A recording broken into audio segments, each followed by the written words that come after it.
Hey, Steve Pavlina, welcome to the show. Thanks, Peter. Fun to be here. Yeah, Steve, so you are in Vegas, and I've been to Vegas once, and when I was there, it was very sunny and warm. Is it sunny and warm there right now? No, it's cool out. It's 46 degrees right now. Well, that's what, Oh, but those are Celsius freedom degrees. I don't 8-ish, I really. guess. Yeah, exactly. That's tricky. Probably better than what we have here, though, right now. So one of my recent realizations is sunny weather is actually really conducive to productivity. Would you agree with that?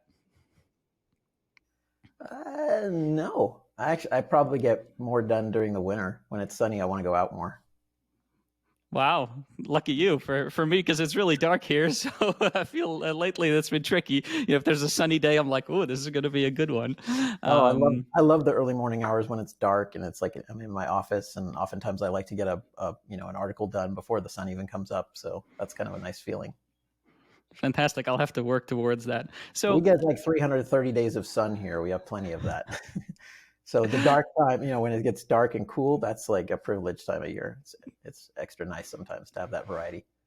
yeah, maybe it's just about what you don't have because we have, like a winter where it's pretty dark most of the time. So then when it's sunny, you're like really enjoying it, right? So it could be that you're just kind of, you have too much sun. So I want to ask you something, which I'll be asking every single guest on the show. And that is, outwardly, Steve, and objectively speaking, you're a pretty successful person. You run one of the most popular personal development blogs on the internet. You're an accomplished speaker. You published a book, which, as far as I know, is a pretty popular book as well. So, objectively successful, but and productive. But how productive do you feel, Steve? Pretty productive actually, but not. I don't feel overworked and overstressed. I feel like I've been in the flow for quite a long time, which is a great feeling. And so, when you say you feel in the flow, are we talking flow like what is the Hungarian American psychologist whose name I can't pronounce, that kind of flow? Yeah, or I know who you're talking about, and I can't pronounce his last name either. um, but yeah, I mean that book covers it on a very mental level. But I would say for me, like the key to being in the flow has more to do with the relationship I feel with what I'm working on. That's one thing that really evolved a lot in my productivity philosophy over time, was like going from framing it totally mentally, kind of stuck in my head, to framing it more based on the feeling I have in how I'm relating to whatever I'm doing in the moment. Yeah.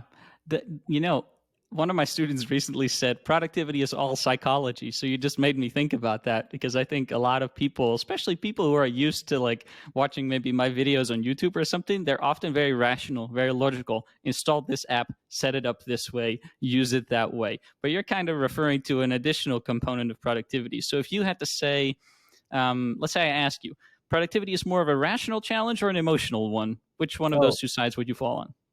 it's like 90% emotional. Like we scrape that 10% off and we turn that into books because that's the easy part to do. So then we get Yeah. all the productivity books with all the how-to steps.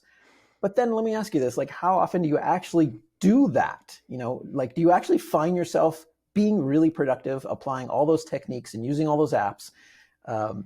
That's tough. That doesn't always land well. I find that when I read a book, I'm excited for like a day or two, and then I reorganize my system, and then I kind of just ignore it and go back to my old way of doing things. Maybe those are just bad books, Steve. Well, I've read a lot of bad books then. Yeah, no. I'm sure I read productivity books in the hundreds by now, but especially in my 20s. Yeah. So you said you like to think of the relationship that you have with your work.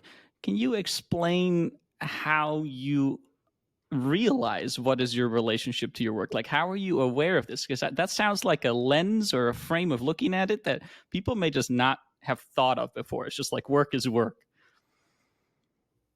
Yeah, well, I notice like some things I will just do automatically because I love them, because I enjoy them. It's never hard to get myself to write, for instance. I never get writer's block. I could just write, write, write, write, write. But other things I would put off, procrastinate, delay for a long time. And so then I started noticing, like, what's the difference there? Why am I approaching certain tasks with ease and flow and lightness? and other tasks just they feel heavy and annoying, irritating, frustrating, tedious.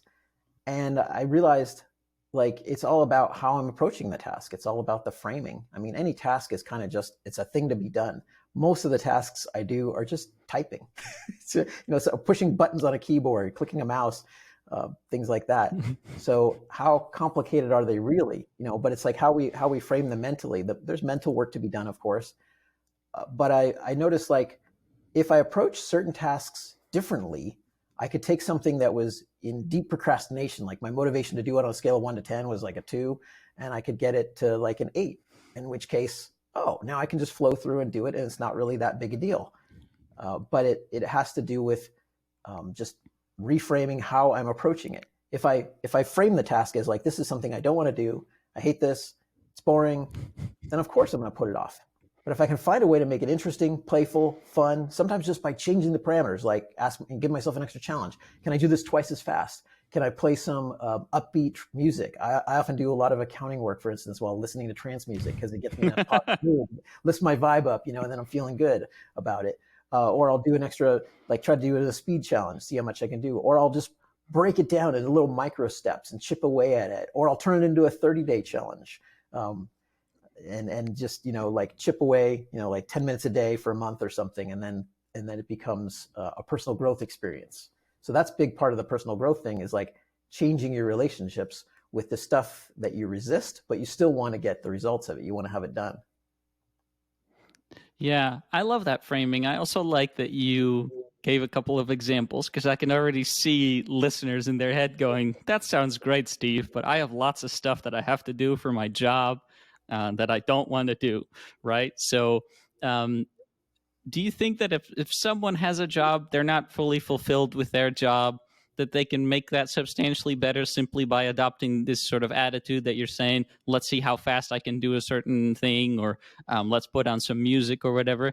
Or do you think, sometimes you just need to say, listen, this is not for me, right? Like, how do you decide which one of those ways you should go?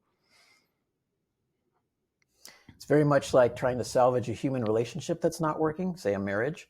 Having been divorced once and now happily remarried, I can relate to that experience. So that's often how I frame these kinds of experiences, because a job is a complex set of relationships. You have a relationship with your boss, coworkers, customers or clients you may serve, anybody else you interact with, depending on what the job is. It's not the job per se that's the problem. The problem is your relationship with the job is not working. And generally, what people find, one of the greatest sources of happiness in jobs is the relationships that people have with their boss, their coworkers, anybody else they work with. The people I know who are happy and thriving in their jobs, they love the people they get to work with. They love the team. They love the relationships. They love the clients and the customers they serve. They're just really happy about that.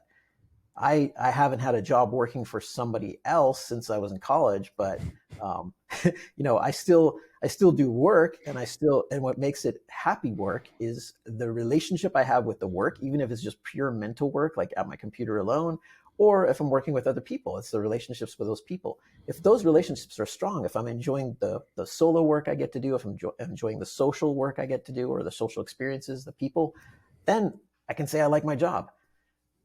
And if I don't, then that's, then I have a couple options there. I have to ask myself, is this set of relationships with my work and the people that I work with salvageable? Can I transform that? Can I get it from, wherever it is, languishing in a 2 or 3 out of 1 to 10 to like an 8, 9, or 10? I'd say 8 is a good minimum standard for a really thriving relationship. And if not, if I have to admit to myself, you know what, this just all around sucks so much, then it's time for a change in job, a change in field, a change in career path. And it's time to find, where is the relationship path? I like to ask the question, where is the path with a heart? Was a question I learned from Carlos Castaneda. Or does this path have a heart? Yeah, so that really sounds like the stay or go decisions that people sometimes have in human relationships, like you were alluding to before, which is interesting. So people should literally ask themselves, is this worth staying, this relationship, or is this worth going? So that then leads me to think, would you say there's no role for discipline, grit, willpower. Is that just not a fun or useful way of looking at the world for you, or do you think there is a role for those, for pushing yourself to do things, for building discipline? Absolutely, there's a role, but there's good discipline and there's bad discipline. And again, that depends on your relationship with discipline. For example, I got up at 5 a.m. this morning, which I like to do. I exercised, and it's kind of like a normal thing I like to do to start my day. I could say that takes discipline, but I enjoy that. I like getting up at 5 a.m. I love the early morning hours. I like exercising early in the day. I like how it makes me feel. I like the energizing feeling it gives me. And so it's not suffering because I'm not resisting the discipline. It's not discipline that's the problem. It's how we're relating to the resistance. If you meet people who are very, very disciplined, what you'll find is they call it discipline, but it's really that they're motivated to do those things because of how they frame discipline, because they have like a loving relationship with discipline. David Goggins' book, Can't Hurt Me, was like an amazing one I read a while ago. He's been a Navy SEAL, and he just had all this hardship he had to deal with, and he, just the kind of amazingly disciplined things he did, you just think, this is crazy. This is way over the top what he did, doing a 100-mile race and so on, doing all these physical challenges when he was injured. and what's inspiring about that, though, is it makes you fall in love with discipline. You like read that book and you're like, damn, this guy's like, the way he frames discipline, he loves it. Like, he revels in it. And so discipline is good, but what we need to work on there is our relationship to it, not frame it as something terrible that we're going to resist, that's going to lead to suffering, but actually see it as an enabler, like a source of training, making ourselves stronger, a source of joy, access to bigger and more interesting goals. So that's a key part of the framing is there resistance in that relationship, or can you frame it in a way that you let go of that resistance? And how might someone get started with that framing? Because it's when you explain it this way, it sounds reasonable. It sounds like a great idea, But if you're the kind of person who thinks, what, I don't like this stuff that I'm doing, I'm used to forcing myself. How do you go from there to, hey, let's see if I can make this a good kind of discipline? What question do you ask yourself? Where do you begin? I start by saying, what's the truth? Like, how do I feel about this? What's the truth about this relationship? So I'll do a lot of journaling, and especially when I'm writing about this emotional stuff, I'll write it out by hand. Even though I have a computer-based journal, I'll write these kinds of things out by hand because there's something about the physical act of writing with pen and paper that helps me get to deeper emotional truth. It feels a little more disconnected when I'm just typing something on a screen. And when I'm handwriting it out and I'm seeing the emotion in my own words, it's like I could feel the tactile nature of the pen, and you feel free to just write out swear words, like acknowledge what you're feeling, acknowledge the truth about your relationship with this. You can do this with relationships with humans, other people you engage with, coworkers, intimate relationships. It works really well. And I write 3 pages, exactly 3 pages, and then I stop. So just like one side of each page and that takes about 45 minutes if I really want to write something out emotionally. And I just kind of free write, how do I feel about this? And then it really gets me to the truth of what my feelings have been on it. And what that does is it takes those deeper feelings that are often unacknowledged, and it moves them from the emotional part of the brain into the logical part of the brain. So I can kind of take a fresh look at them without feeling so much of the emotion. It kind of moves the feeling through my body, through the act of writing it out. It allows my mind to process it in a different way. And then I can look at it a bit more objectively. Like, okay, I'm procrastinating on this thing because I think it's going to be tedious and boring. And then when I read the words back, after I write this out, I read it back and I realize, of course, this is not going to work. Of course, this relationship is broken. Now, when I see there is no hope in salvaging that kind of relationship and expecting me to be productive. There's no way I'm going to be productive if that's the truth about my relationship. And so that gives me some motivation and tells me, Steve, if you want to get some results here, obviously you have to change this relationship because it's broken. It's not going to work this way. So you just, like, when you see it written out on paper, it really lands in a different way. When we keep the emotions buried and we don't kind of pull them out, run them through our logical circuits and acknowledge them mentally, they just stay stuck. And so then it's this like feeling of something's off, something's right, not right. And that just immediately diverts our thinking. We don't actually do the thinking about it. So this is a way of like pull those feelings out, think about them, look at them rationally, and ask yourself, is this rational to expect productivity when you're going to frame this task as tedious? No, you're going to go play video games instead. Your thought, if you just Familiar. leave the emotional energy stuck there, it's just going to want to, divert and flow some other way where there's less resistance, which will be into like, oh, let's just binge watch some Netflix today instead.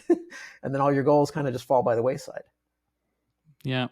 So this sounds very stoic to me. The Stoic philosophers. I don't know if I'm misquoting this because I haven't done a deep study, but emotions are almost like logical mistakes, right? It's like, which I don't fully agree with. Emotions are just what they are. But it's good to have an objective look at them. I like that you're saying this because a lot of sort of my audience tends to be pretty rational, pretty logical. And I've been trying lately to tell people to get more in touch with their emotions because kind of what you were saying earlier, I've hit those 10% of things that I can help people with that are sort of like the surface level problems on a logical level, but people still struggle with things and it's emotions. So, how easy is it once you understand that you have a certain emotion going on that's preventing you from doing some kind of work or task or whatever? How easy is it for you to accept that? Because you said, you like to see the truth of the matter. But I think often people have trouble accepting their truth. They don't want to say, you know what, I actually hate my job. That's inconvenient to acknowledge this because then you have to like quit your job, find a new job, maybe not have a job for a while. Oh yeah, that's a tough one. That's what keeps people stuck in misaligned relationships, misaligned jobs for a very long time, is that we don't want to admit the truth to ourselves. So one method I share a lot is separating truth from power. And that is that one of the reasons we don't acknowledge the truth is that we feel powerless to act on it. We feel like it's too much if we face the truth. What happens is if you have to face the truth that your job is not working for you, it's kind of like facing the truth that, your car is breaking down and you need a new car. And you can just be in denial about that for a long time and just let the things just, start having a lot of problems. And you're like, the engine doesn't sound right today. And, you start noticing you're getting more repair bills and it's like, maybe I should get rid of this junker. But you stay in denial about it until there's like either a big breakdown happens and you're like, oh, okay, now it's like a $1,000 repair bill. Maybe I should get rid of this thing. So oftentimes it's an external event that becomes the catalyst, but to create a more a faster way of approaching this, you want to be able to look at the truth and also admit to yourself, I don't have to do anything about this right now. I just have to see the truth first. I just have to admit that my car is breaking down and it sucks, and I need to tell myself I eventually have to replace this. But I don't have to immediately jump to, I better replace this now. It's like first focus on just acknowledging the truth. It's the same thing in say a long-term relationship with another person, a marriage and an intimate relationship that's not working. First thing is tell yourself, this marriage, this relationship is not working, and either it has to be fixed or it has to end. We have to move on. And that is a powerful acknowledgement, especially when you're not ready to put a breakup on your plate, to put a divorce on your plate. And then what you do is you admit to yourself, I don't feel strong enough, I don't feel motivated to deal with this right now. So I'm just going to focus on acknowledging the truth and surrendering to that. And I'm not going to worry about doing anything just yet. And what that does is it allows time for the truth to sink in. And it does take time for it to sink in. And then eventually, especially if you can move through that process somewhat quickly, it may just take a few days before it's finally dawning on you, yeah, there is no hope here. It's time for a different way of doing this relationship.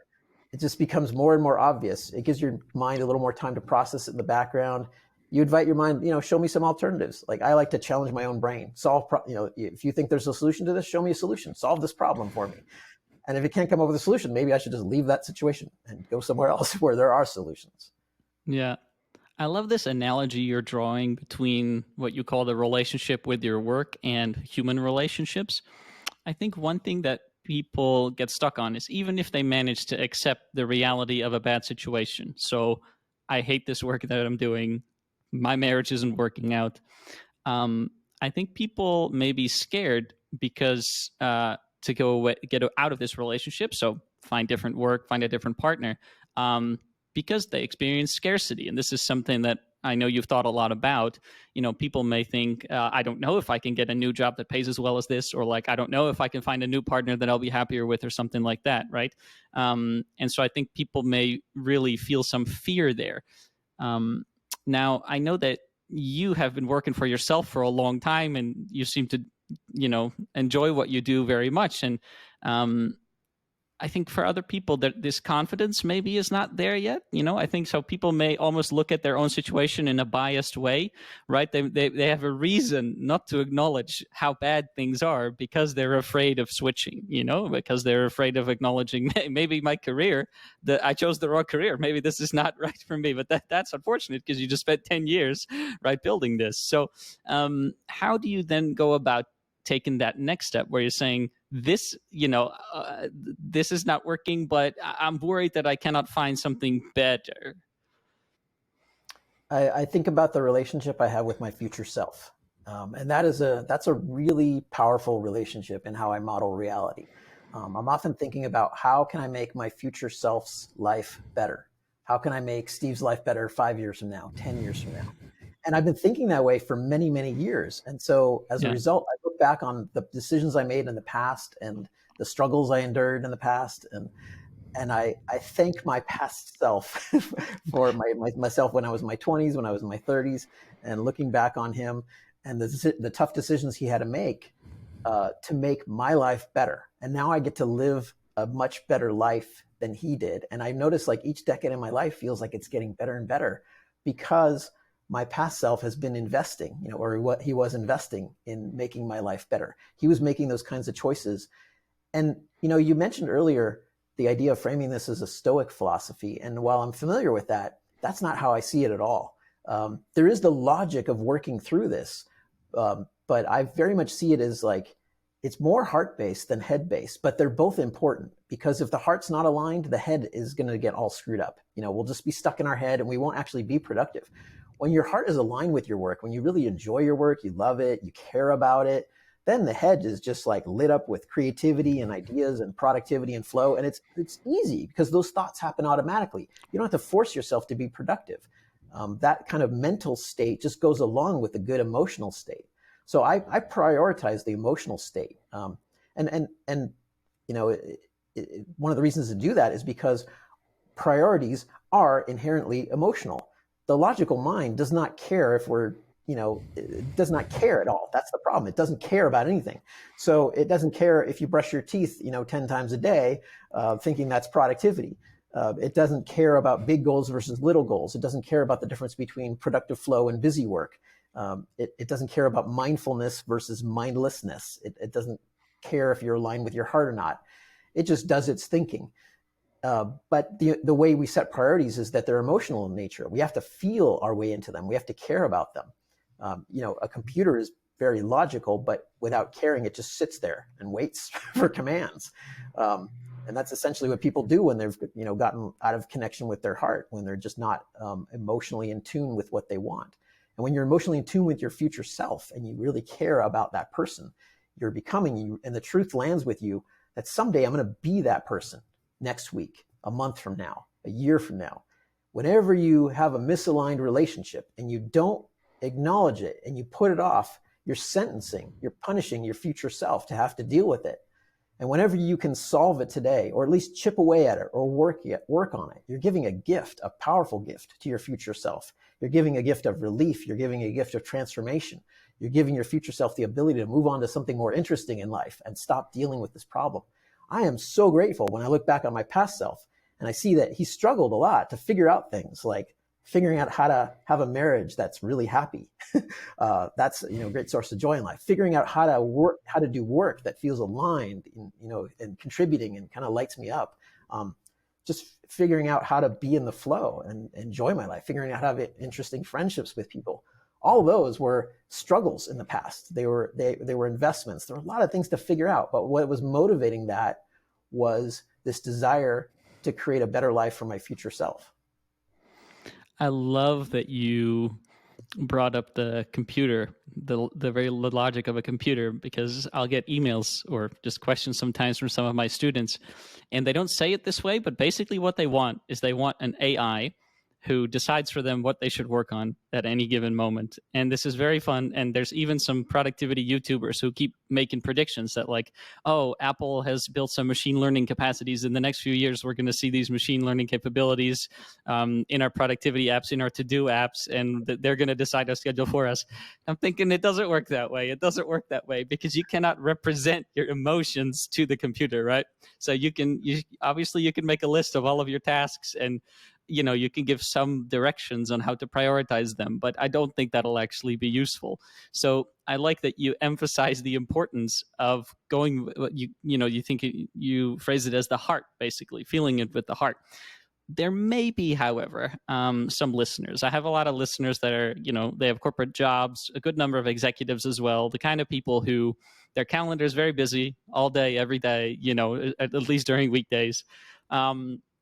They may be thinking, here's two guys who can spend their time however they like, and so talking very easy talk about just do things that you enjoy, and then you'll feel more creative or whatever. Is it much easier for someone like you you've had your own business for a long time, and right now you're doing a lot of things just because they feel good rather than because they make the most money, right? Is that kind of thing possible for someone who's like the CEO of some company and who has a lot of obligations, or does he just need to quit his job to actually align more with what he's doing? Yeah, I know lots of people who are entrepreneurial in nature, and I know people who are employees. I know CEOs and other executives of different companies, and it's not the nature, it's not the busyness or whatever that makes them unhappy or happy. It's how they relate to it. I know people that travel 150 to 200 days a year, or at least they did before COVID times. Yeah, yeah. Doing speaking circuits and so on. And I could, when I talk to these people, I could see like some of them loved it. Like one other author I know, I was just talking to him on a call yesterday, Mike Dooley, has written many books, loves traveling. And he just he likes traveling. He likes traveling and speaking. And I could tell when I talk to him, he's happy. He's very aligned with it. And there's other people I've known where they travel the same amount, but they hate it. They don't like it. They're tired of being away from home all the time. And in fact, now during COVID times, they're like, I haven't traveled in a year. And it's like one friend was just saying yesterday on a call, the least I've traveled in my entire life this past year. And he's loving it. And he was happy. He's like, I've only left. Yeah, he's like, I left my house like 13 times in the past year. He's like, I love it. It's just like so nice to be home with my wife, and I'm just enjoying that. And so it's like any human relationship.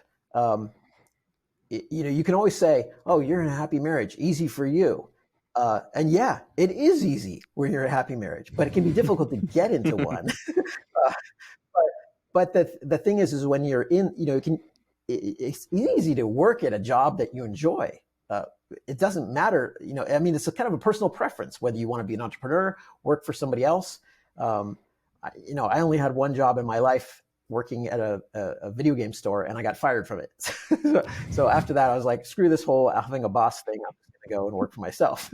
I've just been doing that ever since, and I enjoyed it. It's challenging, but I like the challenge of it. I have a good relationship with that kind of challenge.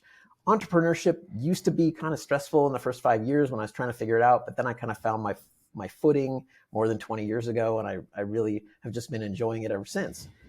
So I just don't feel like I need to have a boss, or a corporate environment.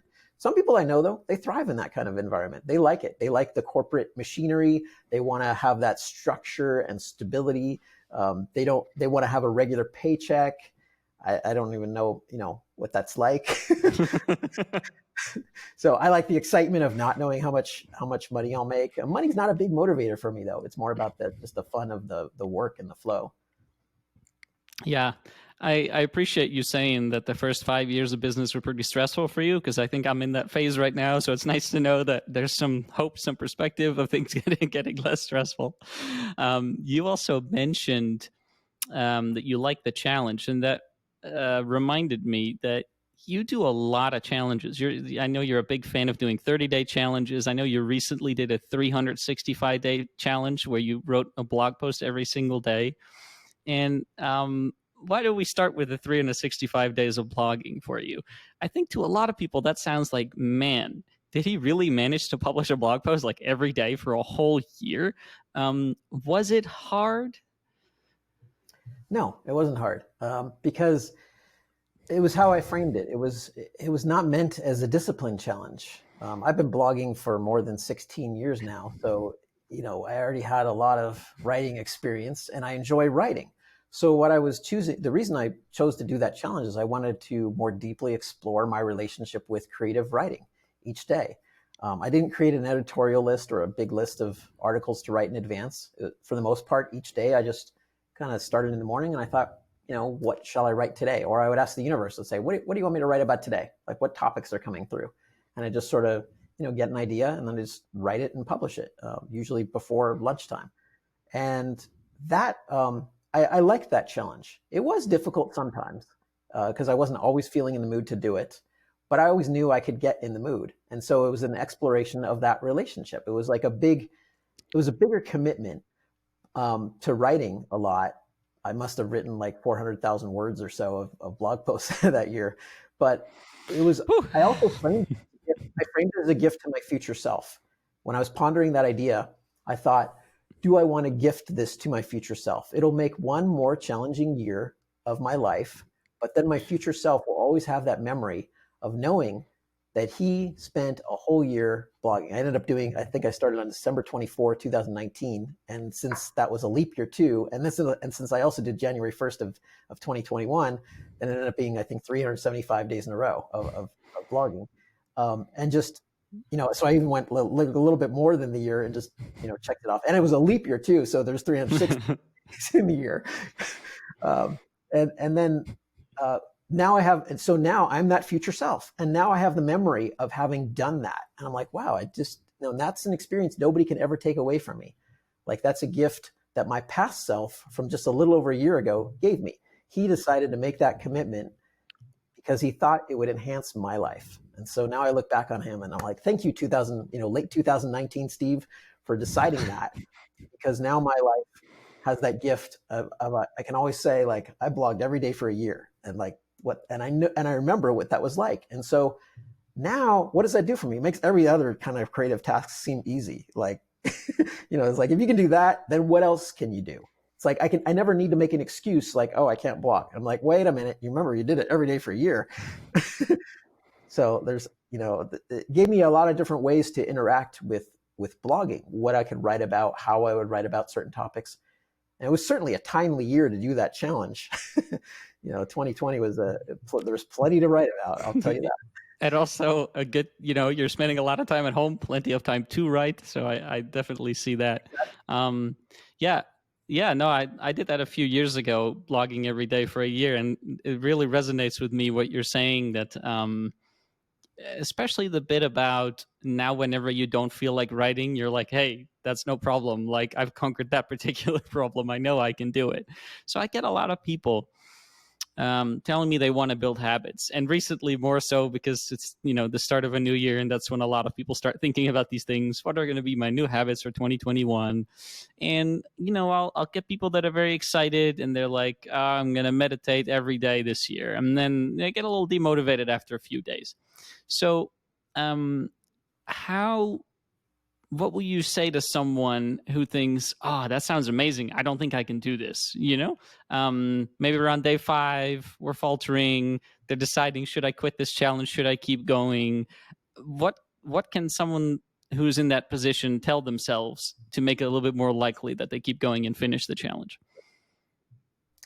Well, these 30-day challenges, or 365-day challenges, or any kind of challenges, they're something that you can use as a tool. You have a relationship with this tool then. Like any productivity tool, any app, I like to frame that as I have a relationship with it. Do I like this tool? Do I not like this tool? So 30-day challenges are something I got into earlier in college, and I did it just uh, the framing I approached it with, which I think can be helpful for people, is I saw it as a temporary deep dive into a different mode of living. So the very first one I did was back in 1993, and that was to go vegetarian for 30 days. Ah. And I had no intention of staying vegetarian. I like my In-N-Out burgers and stuff, and so I wanted to just try it because I had a friend in college, a guy from India, and he was a vegetarian. And I noticed we would go out for pizza or something, and I would always get pepperoni pizza, and he would always get like cheese or veggies, on his pizza. And I thought, okay, it's interesting. But he seemed very healthy, he seemed very intelligent, and he never, pushed me or challenged me to do it. But I always thought that's really interesting. It's like he's been vegetarian for so long, so many years, and I thought I'm going to go through my whole life and never experience that. I'm never going to know what it's like to be a vegetarian. And I thought, wait a minute, why don't I just find out what it's like for like a month? Wouldn't that be cool? And so it was kind of before I thought about the framing it as a gift to my future self, but it was pretty close to that because I'm thinking like I don't want to go my whole life and never have experienced this. So it's like a FOMO, fear of missing out kind of thing. Like I'm never going to know what it's like to be vegetarian, even for a little while. I'm never going to have that experience. So I thought I want to have the experience. I want to gift myself that experience. So I decided to do that just during a summer between semesters in college. I decided to go vegetarian for 30 days. So I just finished eating up all the meat in the house, and then just I went lacto-ovo vegetarian. So I was still having eggs and cheese and milk and so on. And I did that, and then I noticed like afterwards, like on day 31, even though I had permission to go back, I kind of like, well, I don't have any meat in my little apartment, so I'm just going to keep eating this way for a little longer. And pretty soon I noticed, when I went to the grocery store to go buy food again, I was just in the habit of doing the regular vegetarian shop. So I just ended up not buying any meat. It just didn't seem to end up in my grocery cart. So then I kept going, and pretty soon I noticed like 6 months had passed. And I'm like, wait a minute, I'm still vegetarian. And then, now it's been, over 27 years. And then I did the same thing 3.5 years after that first experiment. I did 30 days of vegan, and that's continued. And now I'm like just past 24 years vegan. So one thing that taught me is like that framing of seeing it as a temporary deep dive, a temporary experience, can actually have permanent effects. The habit may become a habit that sticks, like it introduces you to a new mode of living. So that became part of the motivation for it. Like, what if there's a better way of living my life? What if there's something I would really enjoy, and I'd like to live my life that way? And I have to explore it. I have to find out. So it's driven largely by curiosity.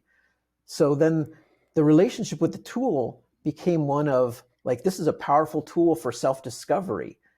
And so if I only go like 3 or 4 or 5 days, I'm denying myself the knowledge of what something is really like. And there can be habits also. There are times when I did a deep dive into something I thought I might really like, and after 30 days, I just thought, nope, never need to do that again. Many years ago, I did Right. 30 days of learning chess. And I don't know when that was, 2006, 2008, something like that. And I haven't played a single game of chess since.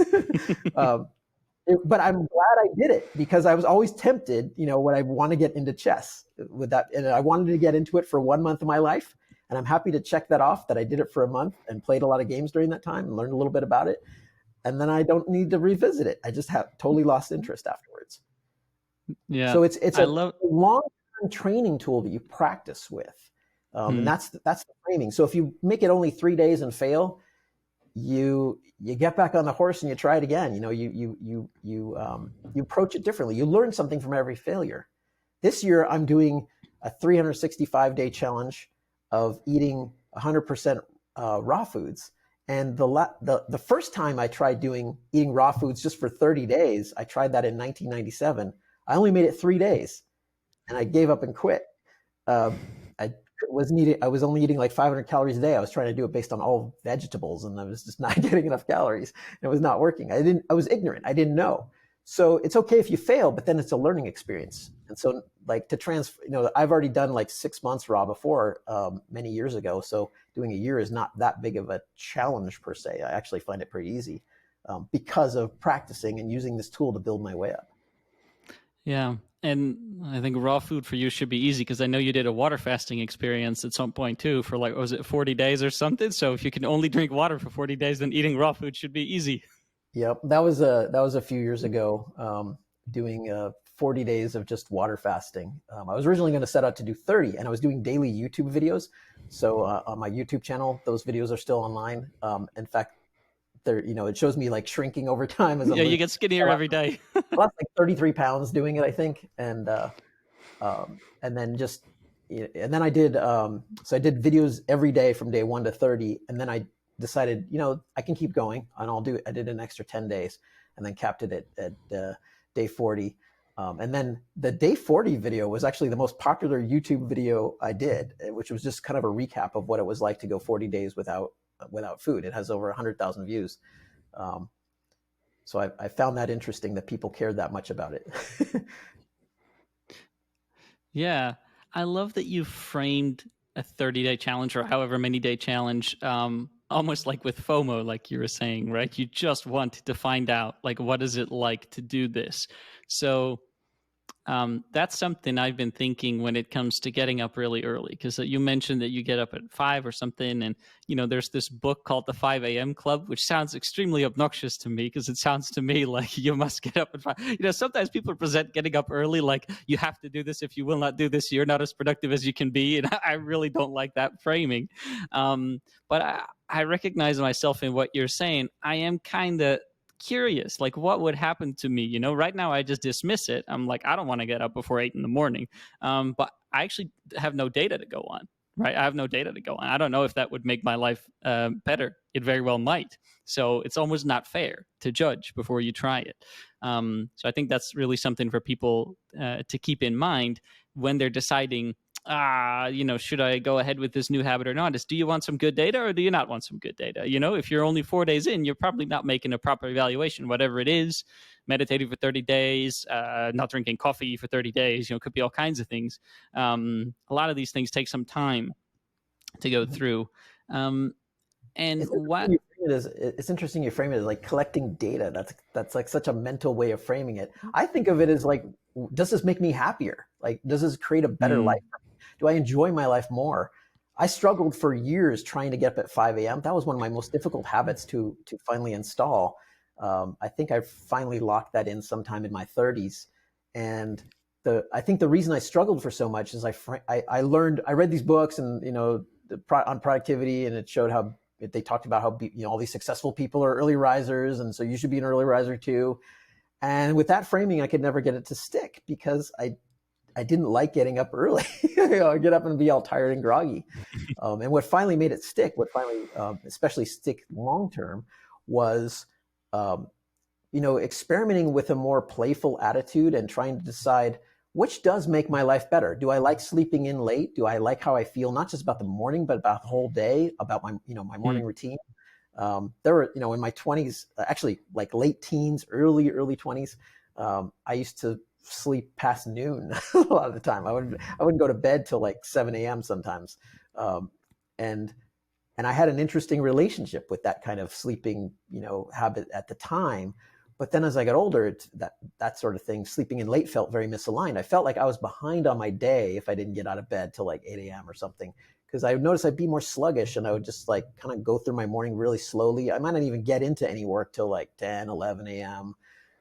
And now it feels like I get a full day's work done before noon often, which I love. I love feeling like ahead. So it's about the feeling that motivated me to do it. When I get up at 5, get some exercise in, have a healthy breakfast, get started in my day, especially doing some creative work early in the day, then it's like lunchtime feels better. I feel like, I've earned my lunch. It's a feeling of accomplishment. And I feel like even if I have a lazier afternoon, the day was won already. So it's, that kind of relationship framing, I just find super empowering. That's how I know whether to keep doing something or not. I say, is this working? Is this making me happier? Is this like creating a better life for my future self? Is this a gift to my future self, or is this a curse or a punishment for my future self? yeah. I think that productivity is so much about happiness, and people do not want to acknowledge this. A lot of people are asking, I talk about productivity. I sell courses on productivity. So like I frame it as I will make you more productive. But a lot of the times that's just like the hook to get your attention, right? A lot of the times what we're after is not necessarily cranking out more widgets or whatever. It's I want to feel better. Whether that is, less stressed is a big one for many people. And obviously, if you're suffering from too much stress, less stress makes you much happier. So I really enjoy that framing. I still think it helps to also think of it in terms of data, but collecting data on your feelings. Like some people are not as in tune with their feelings. I only learned this a few years ago when I was sort of recovering from a pretty heavy burnout and I started seeing a psychologist. And, at the time, I don't know, I was 27 or so. I forget exactly how old I was. That's when I really learned to understand what I'm feeling. So for the first 26 years of my life, I just wasn't really in tune with my feeling, and that's tricky. I think a lot of people are at that point where they don't really know what they feel. So that's why I like the framing of thinking about it to gather some data. Like, do you feel more energetic? Do you feel more creative? So this getting up early in the morning thing sounds promising. Maybe I'll report back to the listeners at some time when I do this. So this talk about getting up early has got me thinking about something, and it is a lot of people talk about their daily routines as well, and especially morning routines. Are you a big fan of routines? Do your mornings usually look the same, or is it kind of different, whatever you feel like? I like a little bit of both. And again, this is where I focus on my relationship with the routine, which is always changing. It's always evolving. I struggled for years trying to put in my life into, a shell, like a structure, a scaffolding of like, here's what I do, every Monday, every Tuesday, Wednesday, and so on. And that never worked because I would always get annoyed or frustrated or feel trapped by the routine. I love Yeah. freedom of choice, and I love being able to go with the flow of what's arising in the moment. And I notice just like historically, I'm way more productive when I go with where my energy seems to want to flow. And sometimes it'll flow in like, an interesting direction that I wouldn't have not necessarily thought this would be a top priority project. But if I go with where the energy seems to want to go, I can get things done 2 or 3 times faster because my motivation is just there, and I'll work for several hours straight without needing a break. And I don't have to push myself. The work doesn't feel tedious. I just naturally flow from one action to the next to the next. It's really, really, really easy. So I like to have a lot of space to honor that. So while I do have some structure in my day, like I do like to get up at 5 a.m., I do like to exercise early in the day, then most of the rest of my day, my calendar, I like to leave as blank as possible, like keep it as empty as possible. I have structures for things like, coaching calls or at regular times. So I like having a little bit of that, especially when there's needing to coordinate things with other people, like other people needing to be on a call together. Then, of course, you have to schedule something. But otherwise, if I'm just doing creative work and it can float flexibly in terms of what time I do it, then I kind of just like I start each day kind of just by tuning in and going, okay, well, I have a to-do list I got. Do I want to work on that now, or do I want to break from it? How's my relationship with that to-do list? Do I like it? Do I look at it and go, that number one item seems pretty cool. Let's do that. Or do I look at that list and go, ugh, just not really feeling that today. It seemed like a good idea yesterday, but like now I'm actually here having to do it. I don't know what those tasks. So then I might work on, well, I really do want those done. So I'm going to reframe that. I'll work on my relationship with it. Let's get some music going. Either I'll try to amp up the energy if I feel like I'm bored, then I try to bring my energy up. If I feel a little overwhelmed or stressed, then I try to bring the energy down and relax it more. So then I'll play some like native flutes or some kind of relaxing new age music, just very flowing ambient sounds. I love playing fireplace sounds. So I've got a couple home pods in my office behind me, so I just I can tell Siri to play different sound effects and things like that. So I like the crackling fireplace sounds while I work. It's kind of nice when writing an article. So just like changing the mood, changing the vibes of what's going on can really help a lot too. I'm visualizing you saying, Siri, play 24-hour fireplace crackling from YouTube. You'll have those really long episodes on YouTube, really long videos that are background sounds like that. I find it fascinating when you say that you will make a to-do list. Past Steve says, I think future Steve is really going to enjoy working on these things. And then in the moment you say, nah, like I'm not feeling this today. This is not. And I I'm working towards that myself, slowly making progress. A lot of people ask me how they can get into that situation, because especially people who have a boss, right? You often don't have that flexibility. I mean, your boss says, "I need this by Friday," then you're gonna have to like start working on it now, if you're gonna have it done by Friday. So is this just a lost cause for people who have a job? If people are frustrated with not being able to go with the flow, should those people go work for themselves, or is there something they can do? It depends on how aware and intelligent your employer is. Do you work for a corporate machine that's filled with idiots that don't understand productivity, that don't want you to be productive? Like, one question to ask yourself is it more important to your boss that you be obedient or that you be productive? If somebody's working with me as part of my team, I want them to be happy. I want them to be productive. This Like, is revolutionary.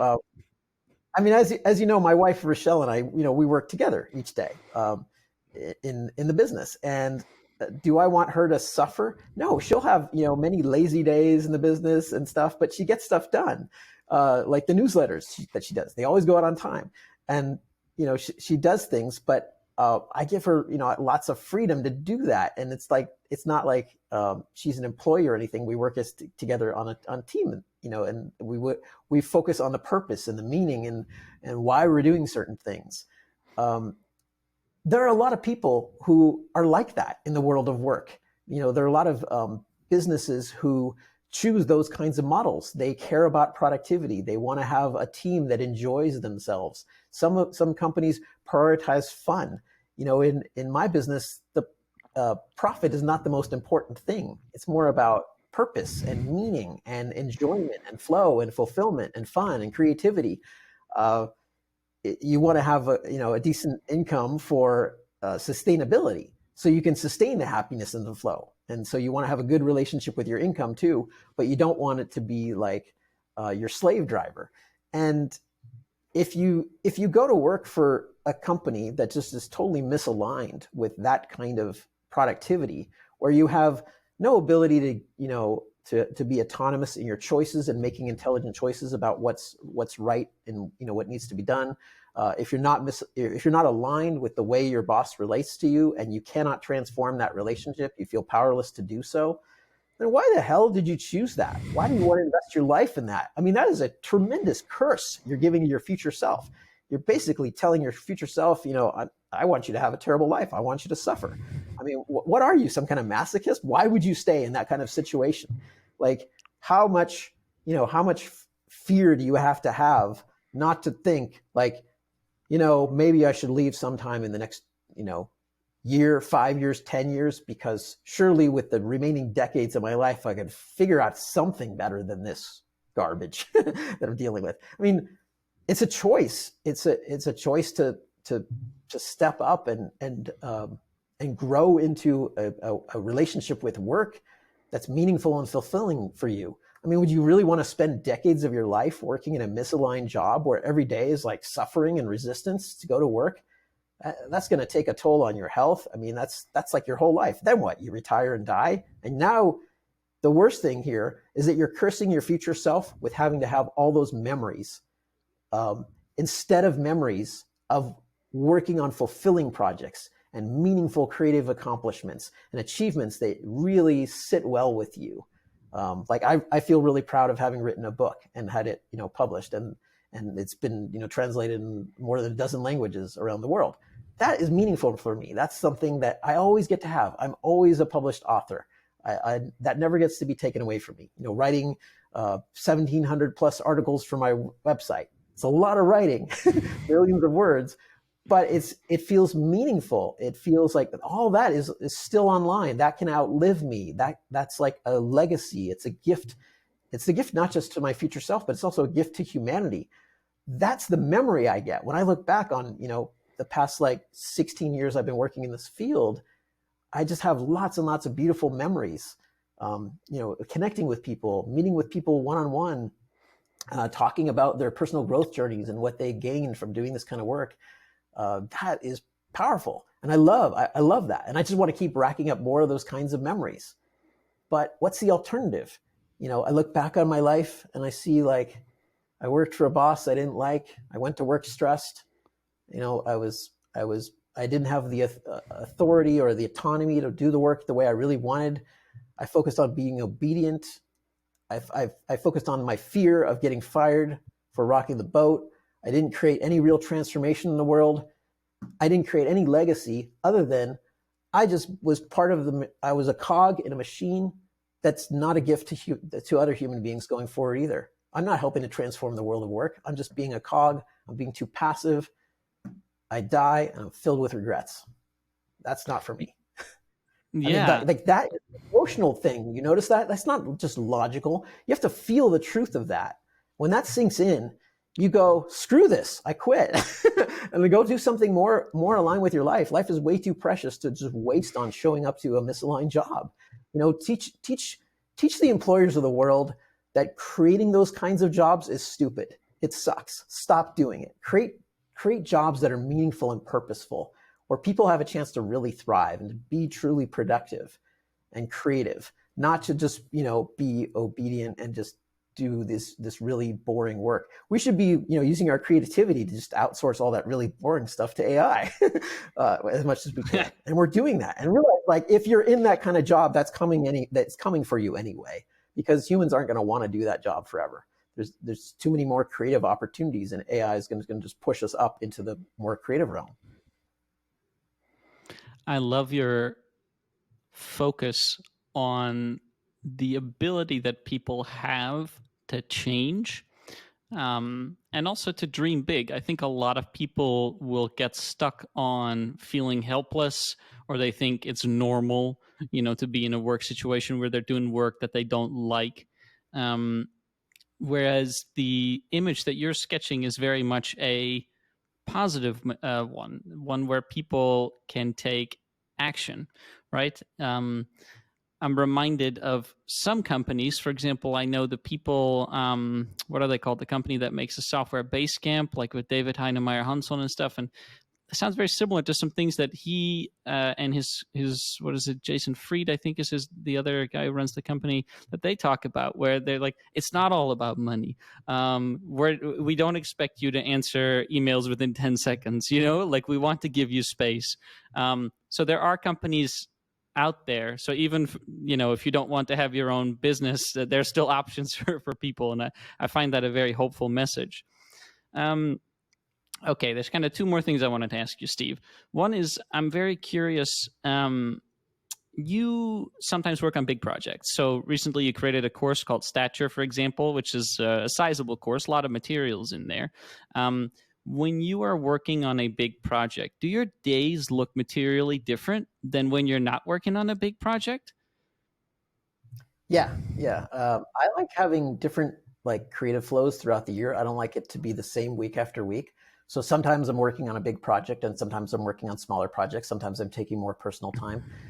Like in December, I took a very easy month. I took a very relaxed month. It was mainly like Rochelle and me staying at home, enjoying the holidays, catching up on some reading, taking more time off, just kind of enjoying our relationship, and not trying to tackle a big creative project.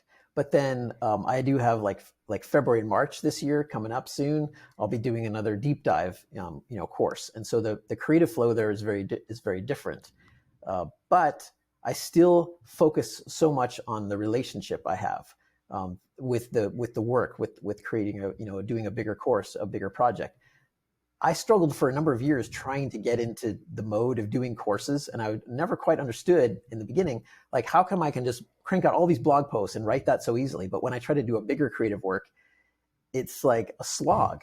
And it's like, it feels so tedious, and I have to do all this advanced planning work. And even though I kind of enjoy that, at some point along the way, I just kind of get bogged down, and I create these plans that I just don't get to the full implementation of it. And I realized, like, it gets boring after a while. And so that I found is my biggest challenge in work, is prevent it from getting boring, because I can get bored easily if things get too monotonous and too predictable.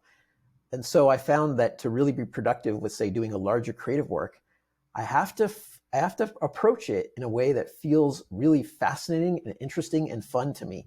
So instead of, like, with the Stature course as an example, which was recorded, like, I think in February of 2020, um, I just created, like, I created kind of a rough outline for the whole thing where I wanted to map it out, but I didn't map out every lesson. I didn't even know how many lessons it would be.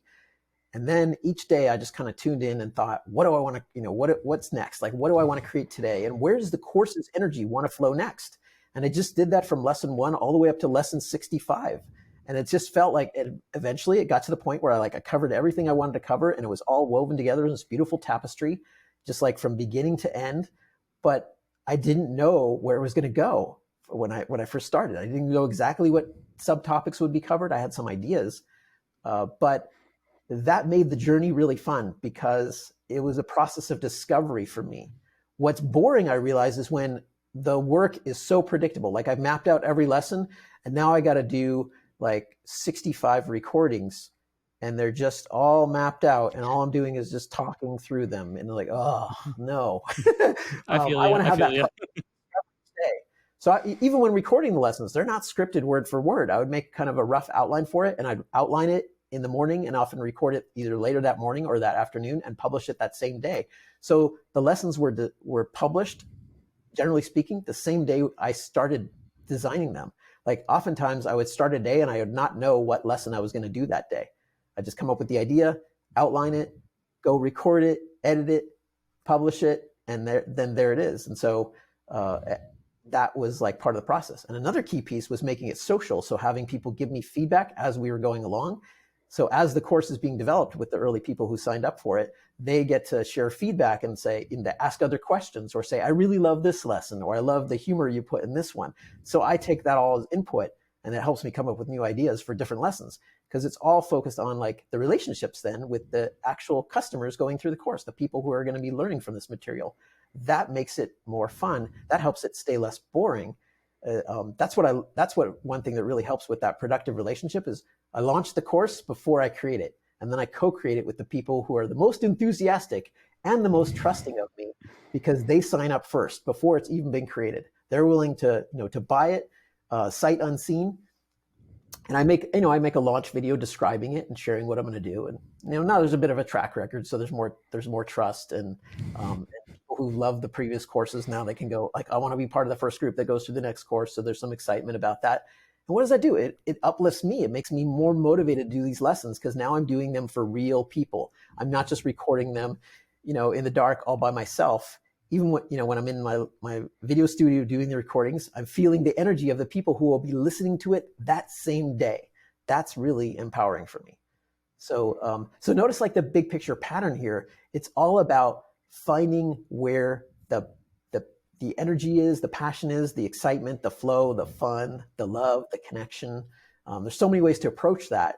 But when the relationship with the work is good, then it's just like the productivity happens easily without having to force yourself. It doesn't even matter so much what system you do. I can record a lesson in the morning or the afternoon or even late in the evening. But if the fun and the connection and the energy is there, it will get done. I love this theme of your relationship with your work that appears throughout your answers, throughout our discussion today. I think a lot of the listeners are going to find that a very fresh way of looking at things. If they want to get more of the Steve Pavlina relationship with your work wisdom, or some of your other wisdom, where can they find you, Steve? My website, stevepavlina.com. So that there's tons of free articles there. If you click to go to the blog, you'll see, there's an archives page with all 1,700 plus articles going back to 2004. They're sorted into categories too, so you can look into that. If you're interested in taking a course, when you're ready, feel free to sign up for a course. So there's tons of material to go through for free. It would take you months and months and months to just go through all the free material if you want. The courses are meant as, like, structured deep dives into specific topics. where you really want to go deep into a certain subject. Like the Stature course is about character sculpting. So it's like, refining your character. And that relationship with your future self we talked to, I think there's a lesson on that. In fact, it's probably a big part of the course, if I recall. So yeah, I've been around a long time, blogging. So and I recently just updated my website to a new server, so it's way faster than it was before. That's what I love about it. It's like lightning fast now to load the pages. That I'm really happy about. That's the geeky side of it. I can see you just clicking through your own website for half an hour in a row, just smiling and Totally. giggling for how fast it is. Yes, I got frustrated with my old host. They just seemed like it was getting slow or something, and then I switched to this new high frequency cloud server. It's like much faster processors on it and stuff, and so it's just like lightning fast loading all the pages, which I love. That's that because my background is previously a game developer and as a programmer. So that geeky side of making sure the tech works well is another thing. Like having a good relationship with the technology matters to me. I pay attention to that too when there's misalignments in business. When you feel like some part of your business is tugging at you, it's often because your relationship with it is not good. So I like having a relationship with really good tech, speedy, responsive stuff. And that was one thing that helped me, like making good tech purchases and tech decisions, or deciding what service to sign up for, is like, how will my relationship with this be? And when something starts feeling misaligned, when your relationship with a web host starts going downhill, you're not feeling good about the support you're getting, you're not feeling good about the service. It's so much of life is all about relationships. And I think this is just a better model for our minds too, because it just naturally fits what we're equipped for. We're social creatures. So much of our brains are dedicated to socializing. And if you use a more social relationship-based model, I think it just kind of fits better intuitively. It's a little tricky to get your mind around it at first, but I do think once you get used to it, it just starts making so much sense, and it helps you get this new level of clarity about productivity, especially seeing why certain things weren't working and what to do to fix that. I love this frame. I love this lens, this way of looking at your productivity challenges, let's say challenges rather than struggles. Thank you very much, Steve. I'll make sure that I point people to your website and to the Stature course in particular in the show notes. Thanks very much for coming on. Thank you, Peter. It's been a privilege and a pleasure.